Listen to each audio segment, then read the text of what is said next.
right, guys, what you can see Marshall doing right now is he's just giving me enough concrete in here to fill in under the geotech foam. So now I'm going to set the geotech foam in here, fill it in with... Okay, guys, so now you can see Marshall pouring the walls of the catch basin, and the concrete that Cannon Concrete brought us was just absolutely perfect. It was a 4,000 PSI half-inch mix, and we ordered it at a 4 slump, and we were going to plasticize what we needed to. It was so good we didn't have to. You can see Gene over there, the guy that looks like ZZ Top, getting up there with his vibrator. So Marshall was actually able to carry the entire wall in one shot. He's pouring that, and it's not even spilling out more than about 8 to 9 inches out into the catch basin, which was the goal as we poured this. And then we went up to the top wall and poured that puckery shore wall, and that way this wall was full. So there was no compression inward on the forms.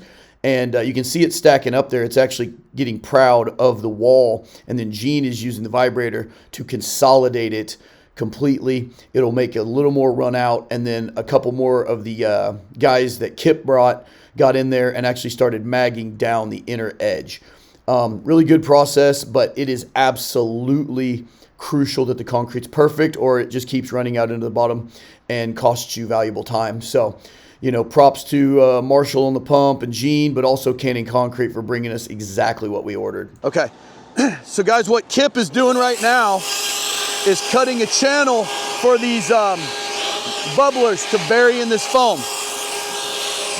If we would have had this product before yesterday, we could have had all this set up, but the way we formed this was to have concrete under it. We didn't have to do it that way, but that's how it was. So we poured a little concrete and then set them. Right now he's floating. You can see the geotech foam moving around a little. It's because it's sitting on a bed of concrete where the whole thing's just going to be encapsulated. Okay, so Kip is just going to keep cutting away here, getting the channel prepared, and then I will set the bubblers that I glued up in the last video. It's got a conduit and a 2-inch pipe glued to it to feed water and 12-volt electricity for the light. So real simple, ultimately just kind of a timing issue because we had to install it as we went. And obviously Marshall's working his way to us with concrete, so we kind of have to hustle. But everything went really good. Had a great group of guys helping. Okay, guys, so you can see Kip's guys topping that wall. We're just going back and forth here. But Marshall is up on the top of the infinity edge, and this is the pucker factor of this pool. You know, right below all that plywood you see about 4 feet below him, that is a shore wall. There is nothing on the other side of that holding it together other than our bracing. So that is the thing that had us very nervous, because if it moved even a little bit, you're not going to get it back, and it's going to be a problem as we go to finish the pool. So my boys did an incredible job bracing it. Took a good bit of time, but it worked, obviously, if I'm making this video. But it had us very worried. But Marshall and John Martin on the pump, and again, the mud was perfect. It actually made the whole process go pretty easy. Marshall made a comment later that he didn't want to tell me because I told him to make about an 18-inch high pass and then wait a few minutes and do another one, then vibrate it in. And he couldn't really see down in the wall and put about 4 feet in most of it all at once. So had I known he was doing that, I would have been over there completely freaking out. But as it turned out, it went great. In my next video, when I'm showing you this pool stripped, I will be able to kind of show you more about this and why it was so scary, but worked out great. All right, guys, I'm over here working on the bubblers, but this mix is so nice. So you watch the vibrator behind Marshall. This mud from Cannon Concrete down here in Highlandville is just right. We've ordered it at a 3. Marshall's stacking it up about 1.5 feet up into the wall, and then they're vibrating. You can see it squishing out every time he hits it. That's making sure that we're getting really good consolidation around the webbing, and then a guy is going to mag it anywhere it's raised up. It's a really easy process if the mix is right. It's the worst day of your life if the mix is wrong. So we're not actually plasticizing this mix. The temperature is perfect, and given some of the stuff that Austin is wanting to try on the finish, he didn't want any chemicals that he's not used to working with. You see around the corner here, Marshall's starting to Now you see where Marshall's going around the corner. It's okay if we were to have a cold joint at gravel level here. That's actually between the catch basin and the pool, and there's no water being held at that height. The water flows over the catch basin. We're not planning to have a cold joint. I'm saying it's the least important part of our pour, and it's also the scariest part with that one-sided form. We don't want to put too much pressure on it. So he's going to take it up just right to the level of the gravel and then move on. Guys, you see, so we're still monopouring. We're not even out on the floor yet, very far at all. Yet, because of the mix design and the right slump, Kip's guys over here are able to have all the stairs already. I mean, this is part of the most tedious thing they do today is getting all this placed. They're almost ready to top out above our geofoam and get that bubbler laid in. That'll be his next pass. So all this is almost done, yet we're not even out on the floor. We'll be watching this.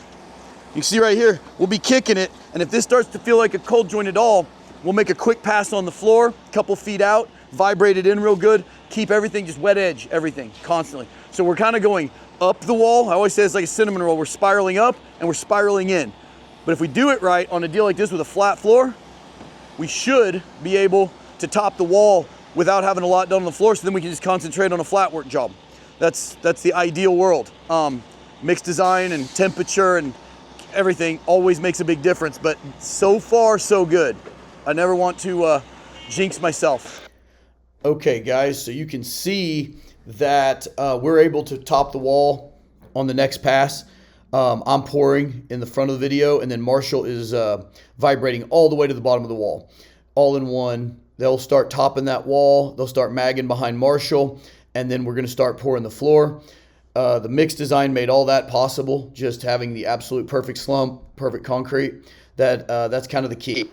Okay, guys, so now you can see one of Kip's guys and Travis Bullock. Travis is another guy who has been to a couple of my trainings and came in special for this pour, just to get his hands dirty and experience it firsthand. So Travis is there, grabbing some concrete off the bottom where needed and helping mag, and then one of Kip's guys is following him, putting the finishing touches on the wall, and then we're going to get going on the floor. You might not be able to tell, but this is such a long wall that some of the wall is not topped off. We're going to work our way, kind of north to south. Okay, guys, what I'm doing right now is I'm now pouring the top of that sketchy one-sided wall all the way up to the mono of the top shell of the actual pool. I'm a little nervous, but it's been going so good so far, I don't want to jinx it. I'm knocking on wood, forms. We're going to be fine. Got about another 30 feet. We're going to let this set. We're going to wet edge the floor over there. Then we're going to start working the rest of the wall and the floor all in Congress. It should work out fantastic. Okay, so now we've got the wall topped off all the way to the infinity edge, and you can see Austin and Marshall straightening the wall with the zuckles. We usually do this right after we've topped the wall. The wall still has flexibility, but it's kind of done moving, and it worked out great. I'll let you guys decide what Marshall's motioning.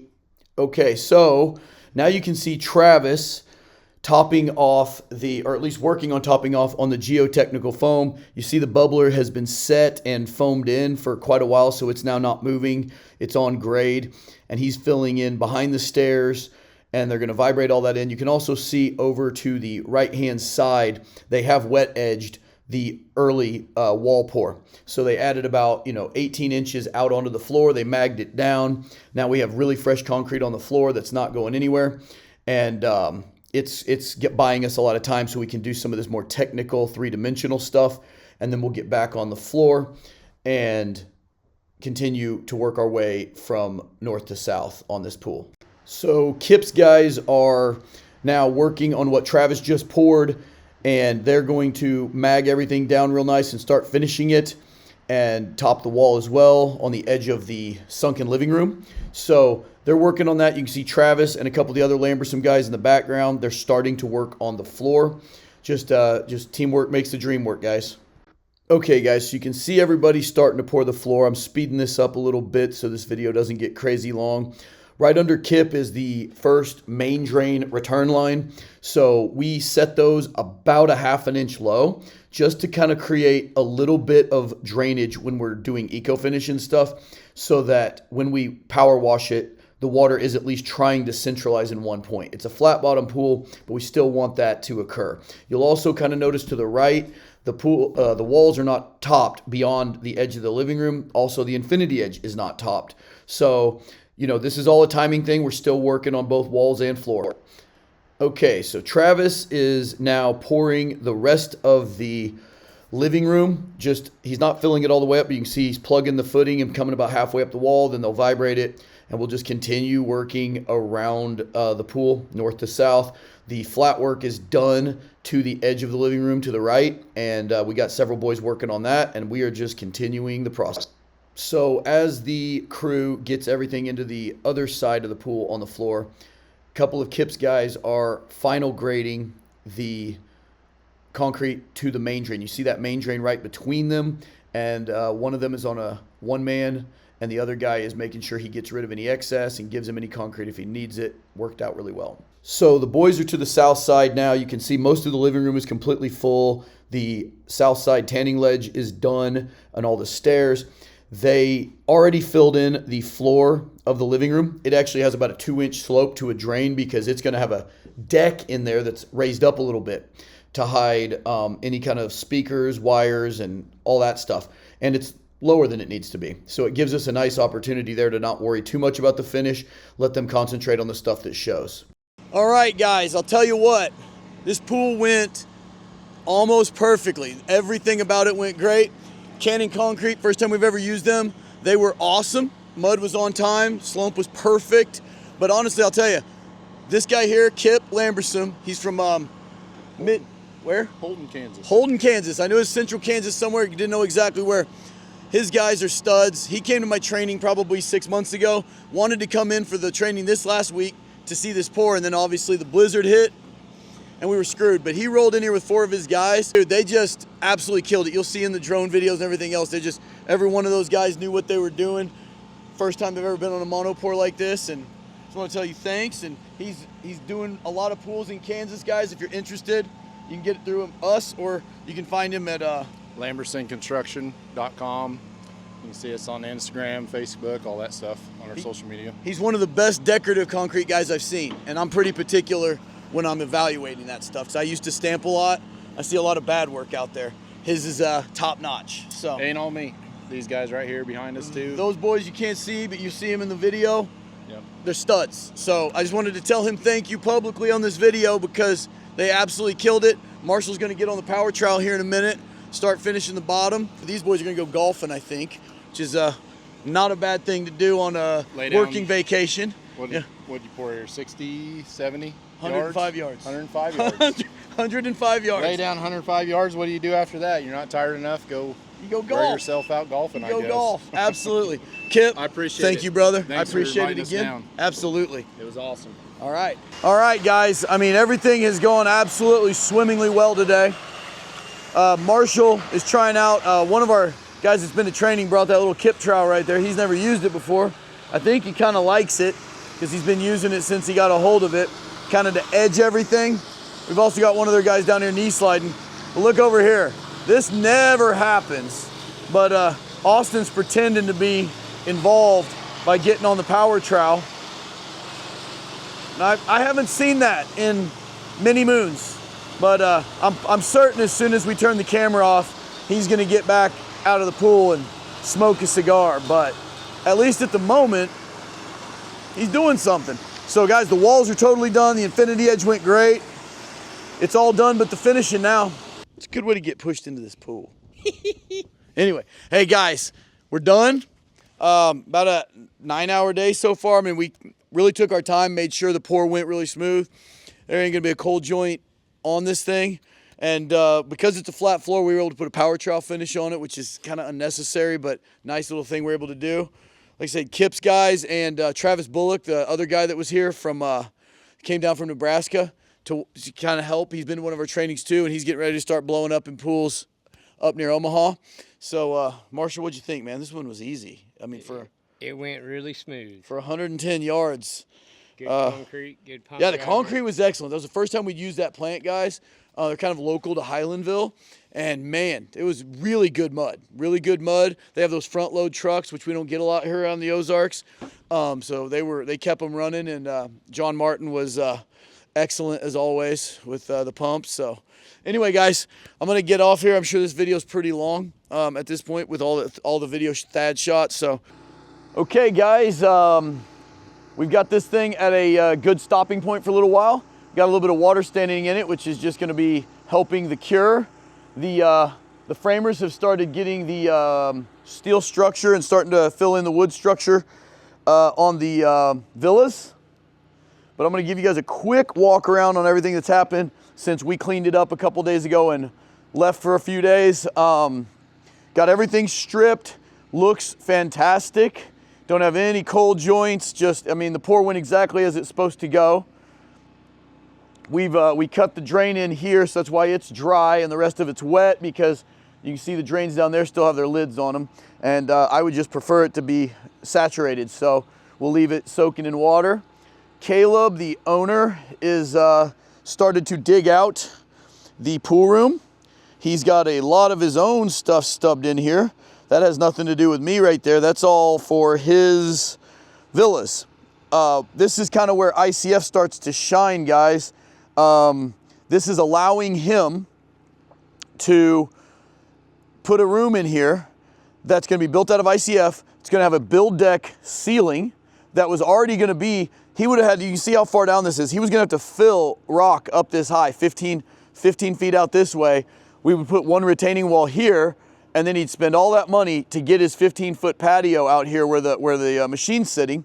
So now instead, he's going to dig out a few feet, have very little fill at all, a little bit extra concrete, a little bit extra wall, about a 30-foot wall here and a 15-foot wall through here that we're adding.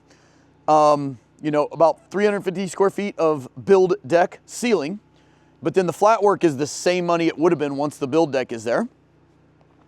And now he has a room that will hold all of his pressure tank stuff for the villas, all the water lines, all that stuff for the villas, and all of my pool equipment, which was going to be an entire separate structure over there by that dirt pile.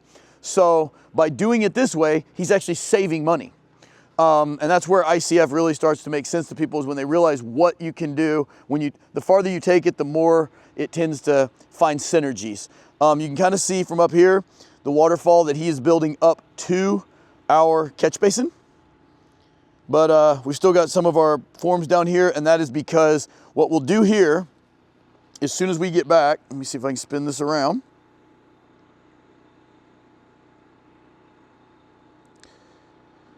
So what we'll do here is we will put forms right here, brace them up real nice, and pour a shore wall here to keep from undercutting the pool, and then a footing out and around under the pool room. And then we'll backfill that inside of the footing with gravel with a French drain going out the door and daylighting. So any water in the room, it'll be like kind of an unfinished room as far as the floor. So any water from the pool, anytime you're back washing the filters, anything like that, it'll just drain out. So really, really good system, really simple, other than, I mean, obviously this pour was pretty tricky and wild, but we had the right guys on it. So went great, and can't tell you how excited I am to see this one finished. It is definitely going to be one that may compete for some awards this year at World of Concrete. It's just going to be such a cool overall project, and you know, one of the criteria for that is always, how is ICF, you know, pushing its limits or making something possible that would otherwise be impossible or harder. And obviously with this room and this pool, a competing gunite structure would not have allowed all that. It would have cost more by quite a bit. So I'll probably share with you guys at some point the kinds of numbers he got from some pretty high-end gunite guys out of California to come in and do this pool. And I will just tell you that we are way, way below that. And we're gonna have a pool that functions probably better than what they were speccing out. So guys, can't wait to bring you more content from here. Probably next week I'll be showing you the pour at the pool down at Table Rock. And yeah, guys, we got a lot of cool projects going. Can't wait to show you more.